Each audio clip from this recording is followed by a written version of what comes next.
Here's a question you've probably never had to think about. Who owns the water that comes out of your tap?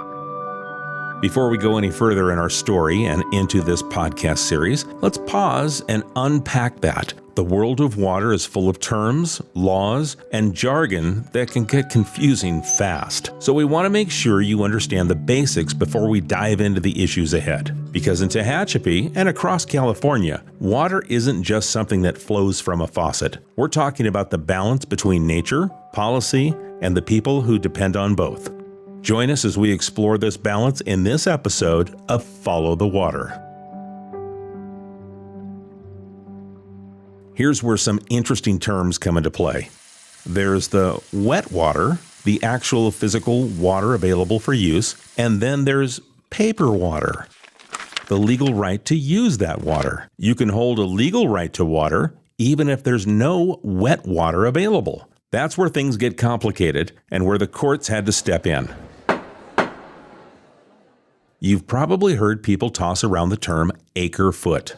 But what does that actually mean? Here's Don Marsh, Development Services Director for the City of Tehachapi, to explain. 1 acre-feet is 325,851 gallons. Say 326,000 gallons is 1 acre-feet. It comes from way back when it was 1 acre of land, 1 foot deep, and that was used for farmers to honestly calculate irrigation amounts and those kinds of things. Currently, our average home uses about a third of an acre-feet of water per year, or roughly 100,000 gallons per house per year.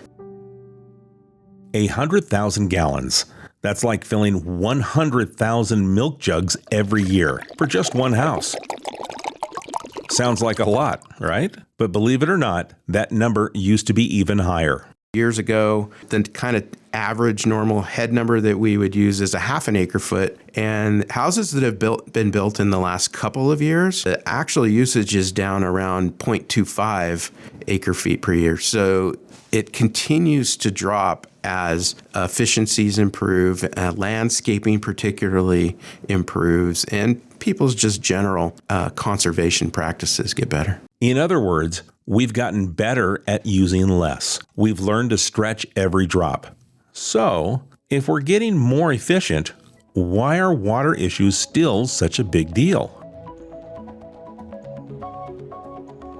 That brings us to one of the more confusing parts of California's water story. Back in the 1960s, the Tehachapi basins went through a legal process called adjudication. In simple terms, the court had to decide who had the right to use how much water before there wasn't enough to go around. We're in a unique situation. We're in a drought-proof water source here in Tehachapi Valley because of the adjudication that was done back in 1973. We did all kinds of studies, not we, our predecessors, did all kinds of studies to determine what is the safe amount of water that we can pump out of the ground, how much is going into the ground, and so how much can we safely pump out. And that number is 5,500 acre feet. In 1973, the courts divided up all of those water rights and said, the City of Tehachapi, you get X, Golden Hills, you get Y, and all the farmers, you get all these other assigned water rights. And those are real property that we own. Those can't be taken away. They can't be changed.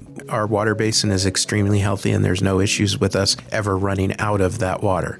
So, when you hear someone say they own water rights, it doesn't mean they own the water itself. It means they have the right to use a certain amount of it. And in California, that's an important distinction. There's no such thing as ownership of water, only the right to use it. So what about the people who live in outlying areas? Those with their own wells on their property, or residents who worry that new homes might stretch the water supply too thin. There are provisions in the adjudication from 1973 that allow for residential wells. They can pump those wells and without owning water rights, if it's kind of what you'd call a nominal amount of water that they're not using it for, to build 15 other homes on their property. They're just using it for their home. They are required to have a meter on their well, and Tehachapi Cummings tracks that, how much water they use. And in addition to that, they're required to have the same 5-year banking as we are. They have to buy water from Tehachapi Cummings every year, or not every year, but until they get their bank built up. And then once they have their bank, they're good.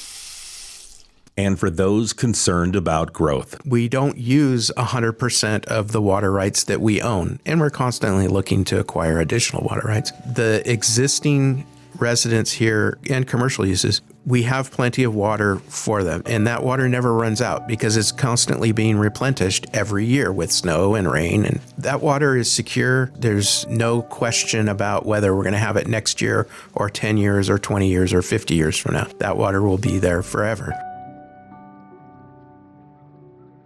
Even though we aren't maxing out our water rights, the amount of native or groundwater we're allowed to pump each year, we still have to plan for the future. And if we want to keep investing in our community, we have to look for additional water sources.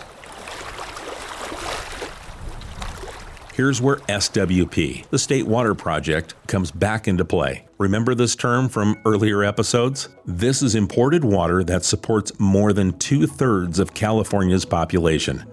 The city is entitled to purchase these water contracts from the Tehachapi-Cummings County Water District for what's known as M&I, municipal and industrial purposes. One requirement from the water district is that all M&I users must bank SWP water. The agreement requires that we bank water in the ground. That's State Water Project water, SWP water. We bank that water to cover any of the overages that we use beyond our native water rights. So let's just for simple terms say that we own 2,000 acre-feet. In any given year, if say we use 2,500, we've used more than what our owned water rights are. So what the water district says is, well, you need to have a reserve of State Water Project water in the ground to cover that. As a matter of fact, they say that you need to have 5 years worth of that.